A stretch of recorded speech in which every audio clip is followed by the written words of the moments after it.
देखिए बच्चों, आज सेट 1 2024 का आपका ये जो मल्टीपल चॉइस क्वेश्चन होते हैं उसमें का पहला क्वेश्चन है।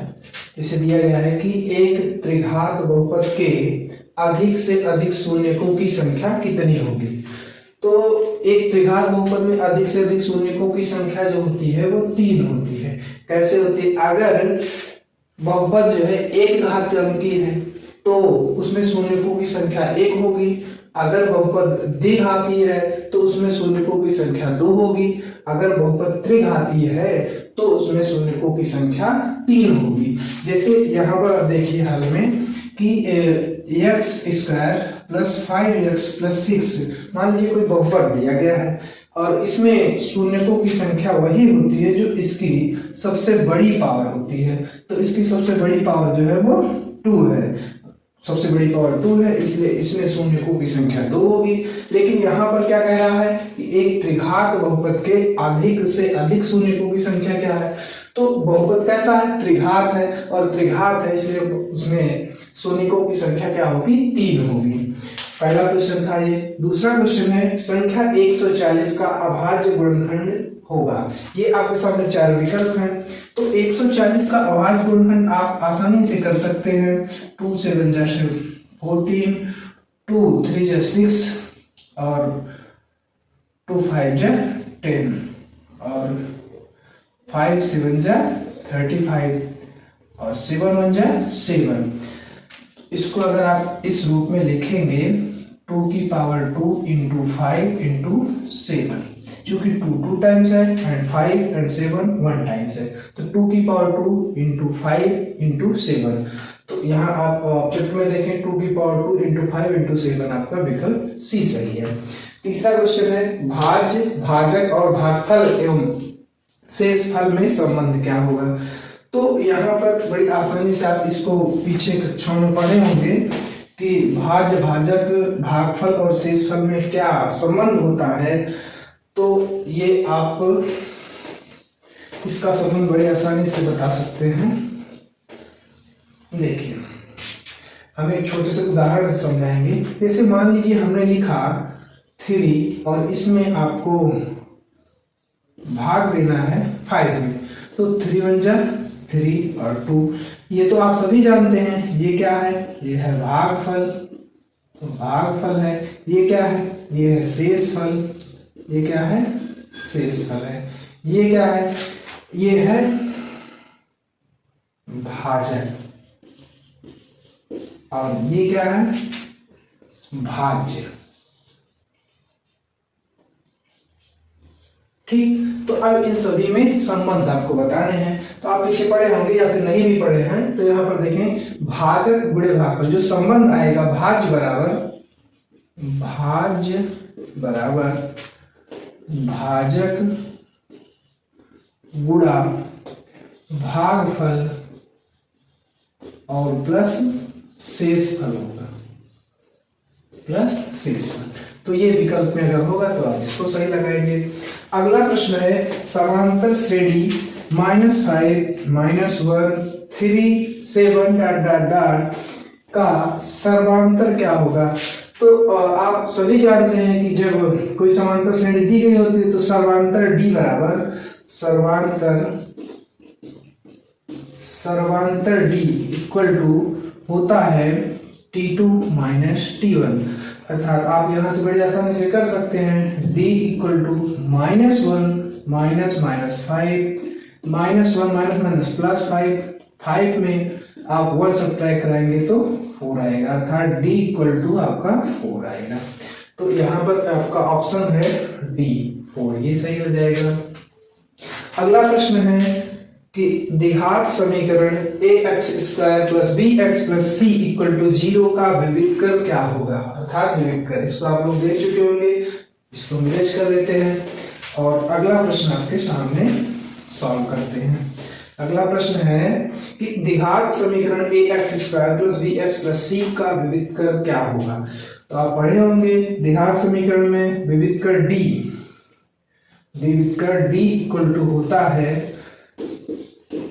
b² - 4ac। कब होता है? जब कोई द्विघात समीकरण आपका a x square plus b x plus c के रूप में दिया गया होगा द्विघात समीकरण, तब हम इसको इसका अगर विविधकर निकालना होता है तो हम b equal to B square minus 4ac रखते हैं। तो d equal to B square था, ये है b, तो बी स्क्वायर माइनस 4ac, ये आपका फार्मूला ही यहाँ पर पूछा है। तो a x square plus b x plus c equal to 0 का विविधकर d equal to B square minus 4ac हो जाएगा।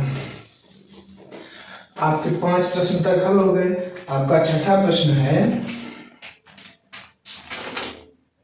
कि दो बिंदुओं 3,2 और 4,1 के बीच की दूरी क्या होगी। दो बिंदुओं, क्वेश्चन नंबर 6 है, दो बिंदुओं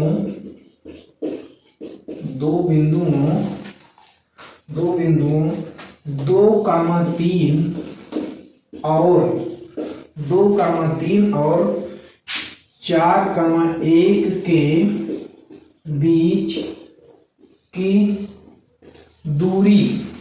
दूरी होगी, ऐसा प्रश्न पूछा गया है।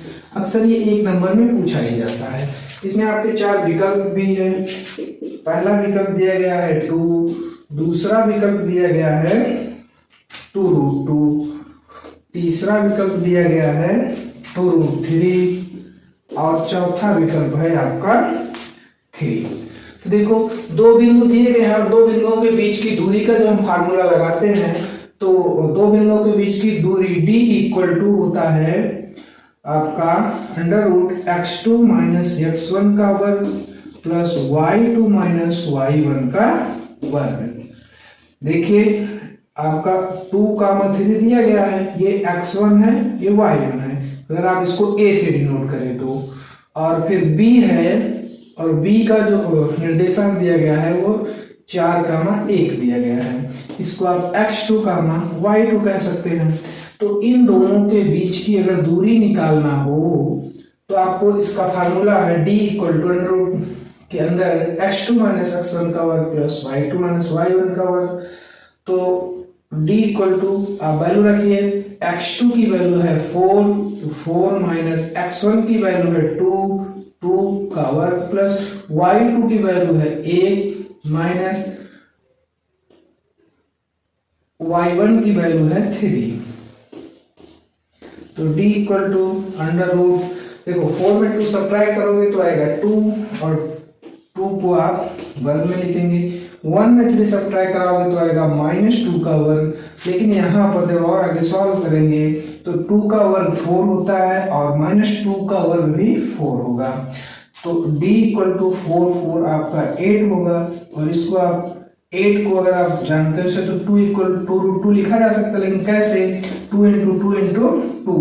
तो देखेंगे इसका पेयर बन गया, इसको बाहर, और इसका पेयर नहीं बना, इसको अंदर। इतने मात्रक लिखेंगे या फिर यूनिट लिखेंगे। तो d इक्वल टू 2√2 मात्रक, इसमें विकल्प में है b वाला, और ये सही हो जाएगा आपका। आगे दिया गया है एक प्रश्न, आप इसके चाहें तो आप नोट कर सकते हैं, नोट कर लीजिए, फिर इसके आगे अगला प्रश्न बताएं। इरेज कर दे रहे हैं आप। अगला प्रश्न है आपका, देखिए 2024 और 25 के सभी सेट हम धीरे धीरे सॉल्व करा देंगे और आप लोग इसको अच्छे से पढ़िए। अगला प्रश्न संख्या 7 है, यदि द्विघात समीकरण यदि द्विघात समीकरण 3x² minus 12x plus m equal to 0 के मूल बराबर है, के मूल क्या है भैया? बराबर है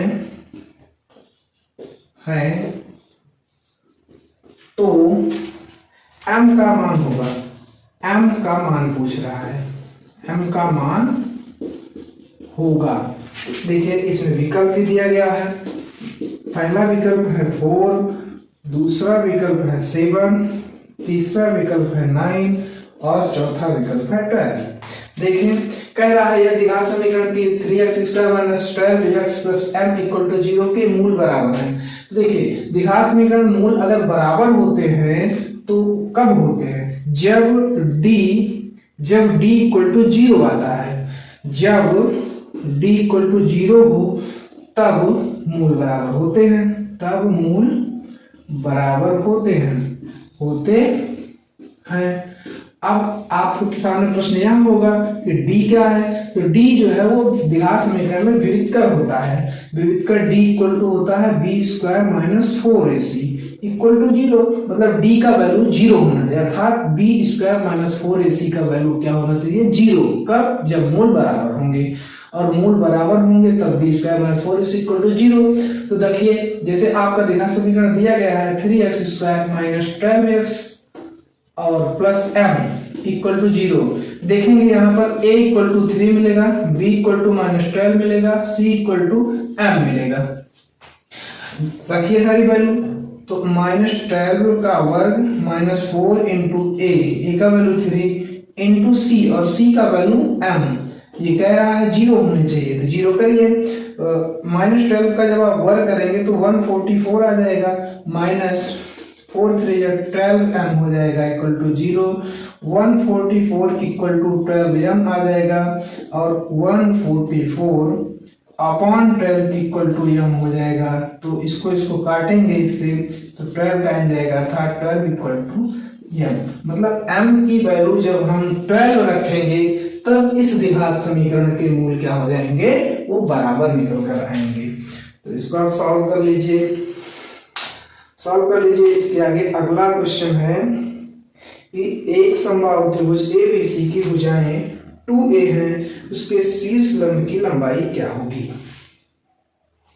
इसको मिटाते हैं।